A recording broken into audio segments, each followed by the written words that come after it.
I'm Dave Wolf, lead spacewalker for the mission. Also a Purdue graduate, 1978. It was 40 years ago today that we all witnessed the historic landing of Apollo 11 on the moon. That event inspired us back in school at Purdue like it did all students all over the world. The space program today inspires people everywhere just like it did then. Inspires us on into the future. So it's only fitting that here we are 40 years later, literally floating on the shoulders of giants who got us to this position today and inspired us. Now we're on the International Space Station, where we have every international partner represented here on the crew today, and a crew of 13 on board. We've been inspired by them, and we thank them for their hard work that got us to this point today. Go Boilers!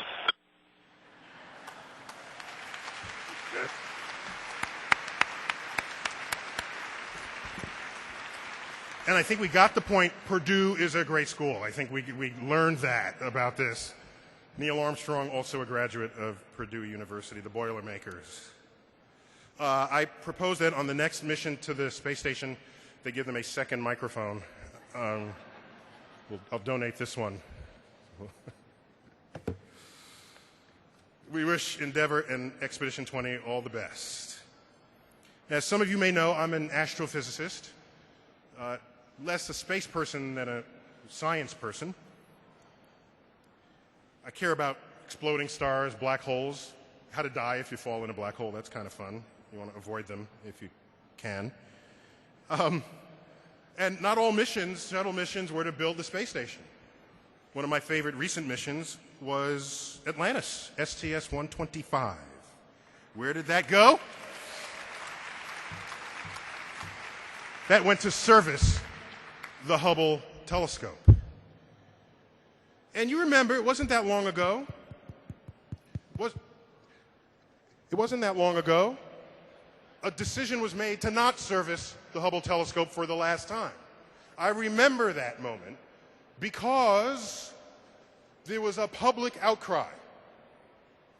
The loudest voices were not even the scientists. It wasn't even members of the space community. It was the public. The public says, no, you're not shutting off our telescope.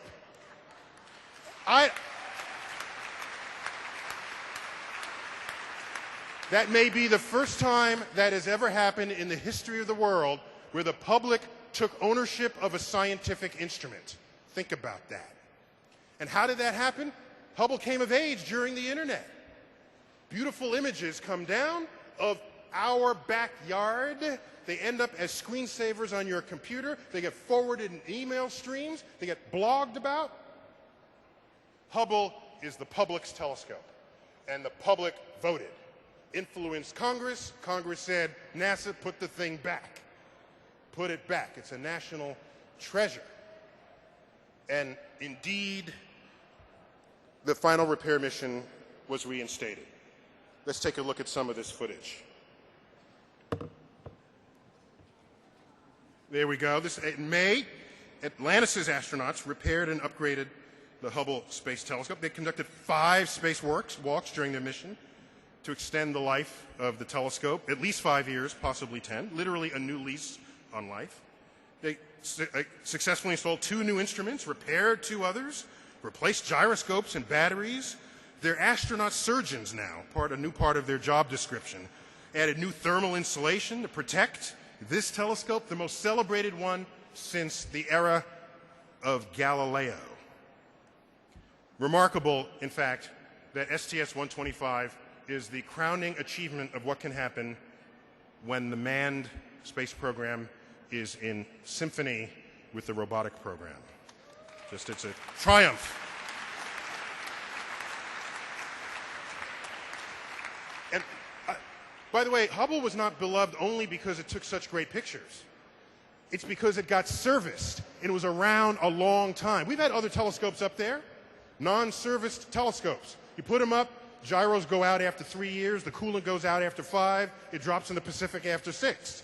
That's not enough time for the public to warm up to it. They don't even know what's going on. The Hubble being serviced multiple times, there are students in high school today that have only ever known life in the presence of the Hubble telescope. Hubble now being up there and working for 17 running years. Remarkable instrument, something we can all and should all be proud of. Tonight, I want to recognize the members of the STS-125 crew for a successful mission. These astronaut surgeons, I want to call them, for the hard work and dedication for a mission which, of course, for some time was in doubt. Please join me in recognizing the crew: the pilot, Gregory Johnson; mission specialist, Michael Good; Megan MacArthur; John Grunsfeld; Mike Massimino; and Andrew Feustel. Where are they? Please stand and be recognized.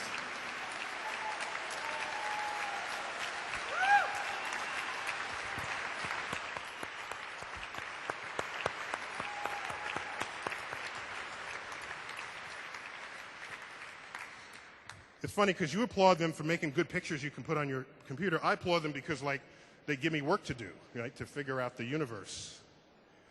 Please welcome STS-125 Mission Commander Scott Altman to tell us a little bit about what kind of surgery he performed.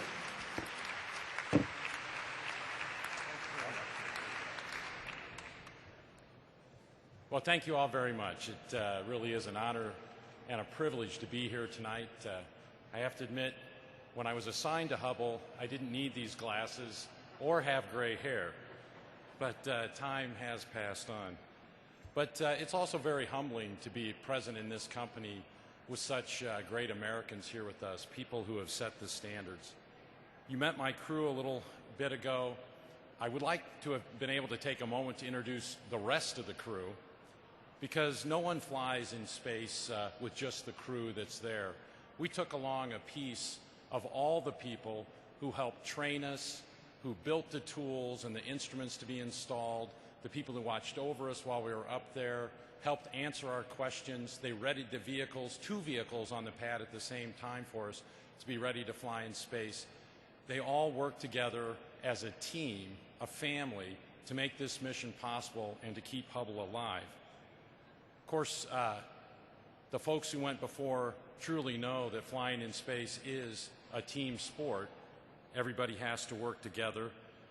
We try to build something that future generations can build on, leave something for them, as you have. We stand, as Roman said in his video, on the shoulders of giants, and I'm envious of all that you've given us to go forward with. I have to admit, in another way, I was just having dinner with some people. We met a new couple. She found out I was an astronaut, and she looked at me and she said, "Oh, where have you been in space?" So I envy the Apollo generation a destination, and I look forward to having one again.